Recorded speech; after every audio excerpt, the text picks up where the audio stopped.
In this video, I'll give you a quick introduction to Moodle assignments, and I'll show you how to submit your first assignment.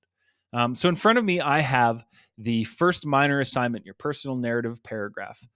As usual, I suggest to read all of this kind of preamble, the explanation, the requirements. Like in this case, ideas like, so you're responding to one of those nonfiction readings, you're expressing the main idea, and then you're supporting that main idea with your personal narrative. It should be in a unified, well-constructed paragraph. That's the main explanation here. There's some other requirements, like this is one paragraph, minimum 300 words. Each assignment will have this kind of preamble breakdown requirement section. Below there's some other things. You have one attempt, you haven't submitted anything. As I scroll down here, this is really important. They call it a grading criteria, but it's also known as a rubric. This is the rubric for this assignment, kind of how it's going to be marked. So this one has two categories. The first is ideas and impressions, and the second category is presentation. Ideas and impressions is out of 10.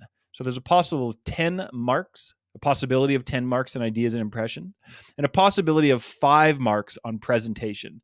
That means overall, this assignment is out of 15. You'll be marked out of 10 on the ideas and overall impression of your paragraph, and you'll be marked out of 5 on your presentation. If you want to break down of, what's the difference between a 4 and a 5 or a 6 and a 10, please read through this rubric a little bit more closely. But you'll also get this back when you get marked. So this is the rubric. If I keep scrolling down, there's some other things like when you modified it last. If you want to put any comments in here, you can add some comments to your instructor as well. But I'm going to add a submission. So when you're ready to start writing, click Add Submission. This is going to take me into my main kind of word processor editor. It looks like this. You might notice this from other places in Moodle as well. Again, it has my requirements. The actual assignment is up here too. But this is where I could start writing, right here. This isn't always the nicest box to write in. I mean, it's a little small, it's a little cramped. You do have the option of maybe dragging it, making it a little bit bigger, making it a little bit smaller. That also, it's not always a big enough place to write. But you also, to get around that, you have this drop-down menu. So if I click on this Show Hide button, I'll drop that down. This gives me a few other options. I'll do that again one more time. This kind of hides and unhides few extra options. One that I find really useful is this right here. When I click on this 4-way arrow, it's toggle full screen. Now I can write, I don't know, I'm not going to be able to fill the whole page right now, but I could. I've got a whole page to write in here. Start to fill this up. And I want to go back to my normal screen. I can untoggle again using this toggle full screen button. But that's one really useful tool. There's a few other things in here, like if you wanted to center something, or if you wanted to bold something, or if there was a title that you wanted to italicize, that's all in this toolbar, some of which is hidden in this drop down. The main thing being this toggle and hide full screen. So it's a pretty full featured text editor. But you might choose, maybe you prefer working in Word, maybe you prefer working in Google Docs, something like that. So for example, I'll just delete all of this. I have this assignment right here, this sample assignment. I'm going to go over to Google Docs. Maybe I wrote this in here. I edited it in here. I just prefer working in Google Docs. Maybe that's totally an option.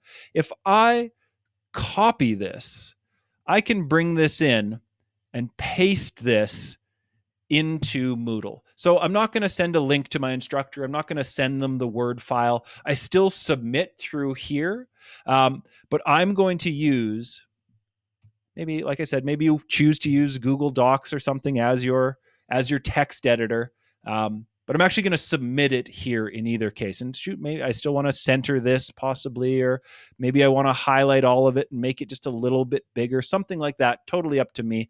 But now I have my finished assignment. Whether I wrote it in Moodle, whether I wrote it in Word, whether I write it wherever, it ends up in this submission box. And this is how it's going to submit to my instructor. If I include like an extra 5 spaces and a little typo down here or something, this is exactly what's going to get sent to them. So if there is anything like that, make sure before you're done, clean it up, get everything formatted the way you want, because this is the way they're going to see it. From there, I can click Save Changes. When I click Save Changes, that doesn't mean it's submitted. I haven't submitted it. It even says here, it takes me back to the main assignment page. It says draft, not submitted. It is still in draft mode. Your instructor could see this. They could give you feedback. In fact, the feedback would show up down here for you if your instructor did give you feedback. You can still see there it is. That's what I have written. But it's still not actually submitted. I could at this point, maybe it's been a couple days. I wrote most of it. I'm going to come back to it. When I come back to this assignment, I can click Edit Submission. Now, when I click Edit, there it is, exactly as I left it. Again, maybe I'm working somewhere else. I could paste more in, however it is. But let's say one other thing. Maybe I want to go back to my minor planning assignment.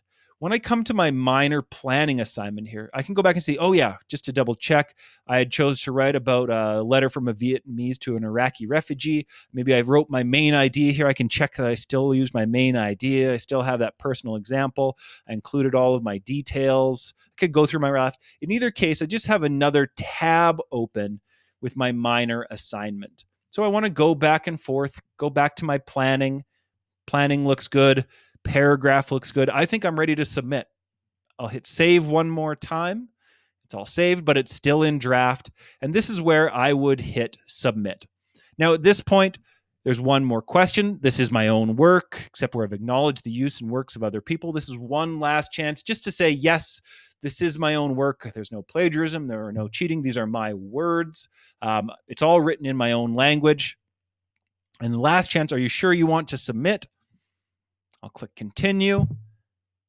It's now submitted. That brown draft section here is turned green, and it now says that is submitted for grading. When this is finally marked, you'll see your marks show up on this grading criteria rubric. You'll see your feedback show up down below here. But that's how you open, work through, edit, and finally submit an assignment. Good luck.